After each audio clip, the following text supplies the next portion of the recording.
नमस्कार, AB news खबरको दैनिक अनि पृथक प्रस्तुति एबी न्यूज एट देशमा आजमा स्वागत छ। साना खबर या ठुला खबर जसले समाजलाई सकारात्मक दिशातर्फ डोर्याउँछ या त्यस्ता खबर जसले सम्बन्धित पक्षलाई सचेत बन्न खबरदारी गर्छ।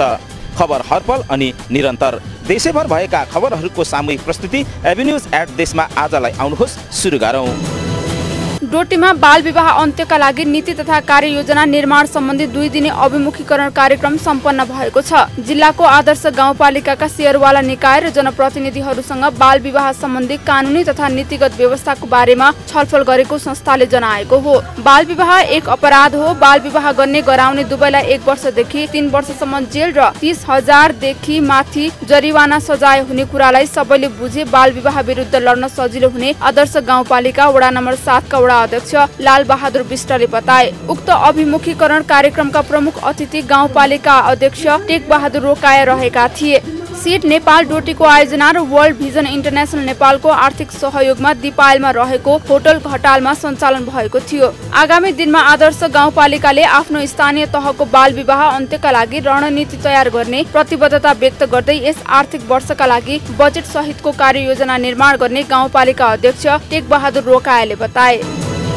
कञ्चनपुर जिल्लामा जनस्वास्थ्य मापदण्ड अपनाएर मात्रै शैक्षिक संस्थाहरूले पठन पाठन गर्न पाउने भएका छन्। कोरोना महामारीका कारण विगत 4 महिनादेखि बन्द रहेका कञ्चनपुरका शैक्षिक संस्थाहरू सञ्चालनका लागि चौतर्फी दबाव सिर्जना भएपछि कोरोना सङ्कट व्यवस्थापन समिति कञ्चनपुरको शुक्रबार बसेको बैठकले भौतिक उपस्थितिमा पठन पाठन गर्न चाहने शैक्षिक संस्थाहरूलाई अनिवार्य रूपमा जनस्वास्थ्यका मापदण्ड अपनाएर मात्रै शैक्षिक गतिविधि गर्न दिने निर्णय गरेको हो। पहिलो प्राथमिकतामा सकेसम्म भौतिक उपस्थितिमा पठन पाठन नगरी भर्चुअल माध्यमबाट पठन पाठन गर्न गराउन प्रशासनले आग्रह गरेको छ। भौतिक उपस्थितिमा शैक्षिक गतिविधि सञ्चालन गर्दा त्यसको अनुगमन स्थानीय तहले गर्नुपर्ने र स्वास्थ्य मापदण्ड अपनाएको नभेटिए स्थानीय तह आफै वा स्थानीय प्रशासनको सहयोग लिई त्यस्ता शैक्षिक संस्था तत्काल बन्द गराउने गरी सञ्चालनको निर्णय गर्न सक्ने अधिकार दिइएको छ। कञ्चनपुरमा वैशाख 16 गतेदेखि लागू गरिएको निषेधाज्ञा क्रमिक रूपमा खुकुलो पारिएको थियो। यद्यपि संक्रमणको जोखिम अझै कायम रहेकोले अनावश्यक रूपमा मानिसहरू जम्मा हुने, भिडभाड गर्ने, सभा जुलुस गर्ने, सामूहिक रूपमा पूजा अर्चना गर्ने, जात्रा महोत्सव भोज भतेर आदि जस्ता गतिविधिहरूलाई निरुत्साहित गरिएको छ। पोहोरबाट बायोग्यास तथा मल निकाल्नका लागि झापाको कन्काई नगरपालिका 2 मा अवस्थित कन्काई वीरता अर्जुन नवीकरणीय वैकल्पिक ऊर्जा तथा फोहोर मैला व्यवस्थापन कम्पनीको निर्माण कार्य अन्तिम चरणमा पुगेको छ। जिल्लाका कन्काई अर्जुनधारा तथा वीरतामोड गरी 3 वटा नगरपालिका सहित नागरिकको शेयर मार्फत निर्माण गरिँदै आएको परियोजना निर्माण पश्चात सिधै फोहोर व्यवस्थापन समस्या झेल्दै आएका स्थानीयहरूले ठूलो सङ्कटबाट मुक्ति पाउनेछन्। ल्यान्डफिल साइटको व्यवस्थापन नहुँदा सहर बजारमा निस्किने फोहोर जङ्गलमा गाड्ने, खाली जमिन तथा खोला किनारमा फ्याँकिँदै आएका छन्। कम्पनीले पहिलो चरणमा कन्काई नगरपालिका 2 र 3 मा 500 घरधुरीलाई पाइपलाइन मार्फत ग्यास वितरण गर्नेछ। साथै परियोजना पूर्ण रूपमा सञ्चालनमा आउँदा 2000 घरधुरीलाई ग्यास वितरण गर्ने लक्ष्य कम्पनीले लिएको छ, जसका लागि नगरपालिकाले टेन्डर आह्वान गरेको छ। परियोजनाको निर्माण कार्य लकडाउनका कारण केही ढिलाइ भएको कम्पनीले जनाएको छ। कञ्चनपुरको बेलडाँडी गाउँपालिकामा दलित समुदाय, दलित महिला तथा अन्य सीमान्तकृत वर्ग अन्तर्गत मानव अधिकार तथा सामाजिक न्याय प्रवर्धनका लागि सामूहिक कार्य अन्तर्गत समूह क्यागमा आबद्ध पदाधिकारीहरूको क्षमता अभिवृद्धि अभिमुखीकरण कार्यक्रम गरिएको छ। दलित महिला संघ फेडो कञ्चनपुरले नेपालमा दलित महिलाको मानव अधिकार प्रवर्धन परियोजना अन्तर्गत बेलडाँडी गाउँपालिकामा दलित र गैर दलित समुदायका महिला तथा पुरुष समावेश गरी 2 वटा समूह गठन गरेको थियो। फेडरेसन फर अ जस्ट सोसाइटीको सहयोगमा सञ्चालित अभिमुखीकरण अन्तर्गत औपचारिक कार्यक्रमको सहजीकरण दलित महिला संघ कञ्चनपुरकी सहजकर्ता लक्ष्मी ताम्राकार र पदाधिकारीहरूलाई अभिमुखीकरणको सहजीकरण कार्यक्रम संयोजक नरबहादुर आउजीले गरेका थिए। अभिमुखीकरण कार्यक्रम मार्फत दलित र गैर दलित तथा सीमान्तकृत समुदायको हक अधिकार र कानुनी उपचारको सन्दर्भमा सुसूचित भएको कार्यक्रममा सहभागी पदाधिकारीहरूको भनाइ छ। जिल्ला समन्वय समिति कञ्चनपुरका सदस्य गुण्डी नेपालीले दलित तथा सीमान्तकृत समुदायका महिलाको हक अधिकारका लागि लामो समयदेखि सङ्घर्ष गर्दै आएको र अझै पनि निरन्तर सङ्घर्षशील रहने प्रतिबद्धता जनाएका थिए।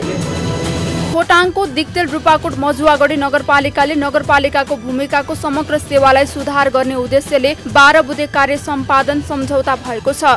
नगर कार्यपालिकाको भूमिकालाई सक्षम, सुदृढ, सेवामूलक र उत्तरदायी बनाउने उद्देश्यले नगर प्रमुख दीपनारायण रिजाल र प्रमुख प्रशासकीय अधिकृत टेकनाथ दाहाल बीच सम्झौता भएको हो।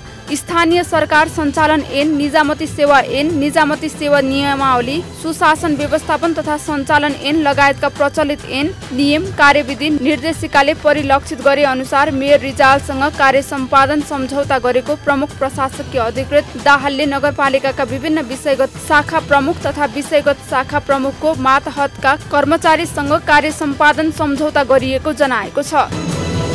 जिल्ला अस्पताल पाल्पामा अक्सिजन प्लान्ट सञ्चालनमा आएको छ। कोरोना संक्रमित तथा अन्य बिरामीको उपचारमा अक्सिजनको अभाव हुन नदिन जिल्ला अस्पतालले अक्सिजन प्लान्ट सञ्चालनमा ल्याइएको जनाएको छ। गत वर्ष 2078 जेठ 4 गते नेपाल सरकारले अक्सिजन प्लान्ट सञ्चालन गर्न 1 करोड 50 लाख बजेट विनियोजन गरेको थियो। अहिले दैनिक 50 सिलिन्डर अक्सिजन उत्पादन भएपछि अब पाल्पामा अक्सिजनको अभाव नहुने अध्यक्ष पाण्डेले बताए। तर अक्सिजन प्लान्ट जडानका लागि आएका इन्जिनियर देवेन्द्र श्रेष्ठले आवश्यक परेको बेलामा केही उपकरण थप गरेर दैनिक 100 सिलिन्डर अक्सिजन उत्पादन गर्न सकिने जानकारी दिए। जिल्लामै अक्सिजन प्लान्ट सञ्चालनमा आएपछि जिल्लाभित्रका विभिन्न अस्पताललाई आवश्यक पर्ने अक्सिजन समेत वितरण गर्न सकिनेछ। पाल्पा अस्पताललाई कोरोना महामारीको बेला दैनिक 15 सिलिन्डर आवश्यक थियो।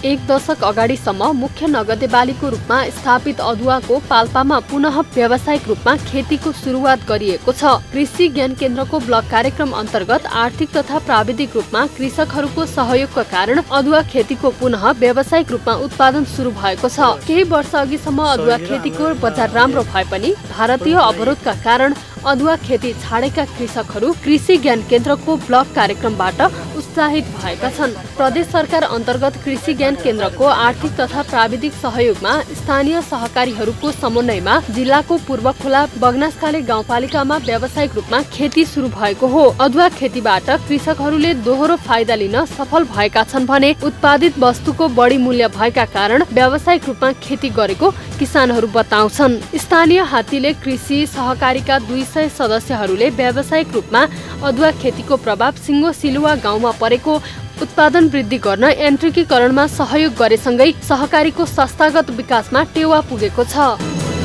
पाल्पामै पहिलो पटक रामपुरमा फुटबलको सानो स्वरूप फुटसल सञ्चालनमा आएको छ। बढ्दो बस्ती विस्तारका कारण खुल्ला ठाउँको अभावका साथै वर्षातका कारण शारीरिक व्यायाम तथा फुटबल अभ्यासबाट वञ्चित भएकाहरूका लागि मध्यनजर गरी रामपुर फुटसल एकाडेमी सञ्चालनमा आएको हो। स्थानीय खेलप्रेमी रेग्मीले झण्डै 2.5 रोपनी क्षेत्रफलमा 1 करोड बढीको लागतमा आकर्षक फुटसल कोर्ट तयार पारेका छन्। रामपुर फुटसल एकाडेमीको शनिबार बिहान रामपुर नगरपालिकाका नगर प्रमुख रमण बहादुर थापाले उद्घाटन गरे।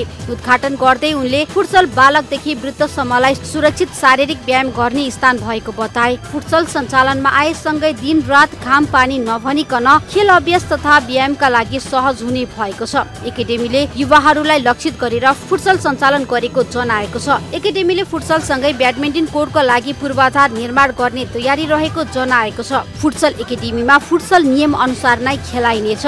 हालसम्म 1 करोड बढी खर्च भइसकेको छ। देशैभर भएका खबरहरूको सामूहिक प्रस्तुति एभिन्यूज एट देशमा आजमा हामी त्यस्ता खबरलाई ध्यान दिन्छौँ जुन खबर ओझेलमा परेको छ र बन्न सक्छ खबर। एभिन्यूज एट देशमा आजलाई यति नै। भोलि फेरि देशैभरका खबरहरूका साथ प्रस्तुत हुने नै छौँ। खबर भित्रका खबरका लागि हेर्दै रहनुहोला एभिन्यूज खबर। नमस्कार।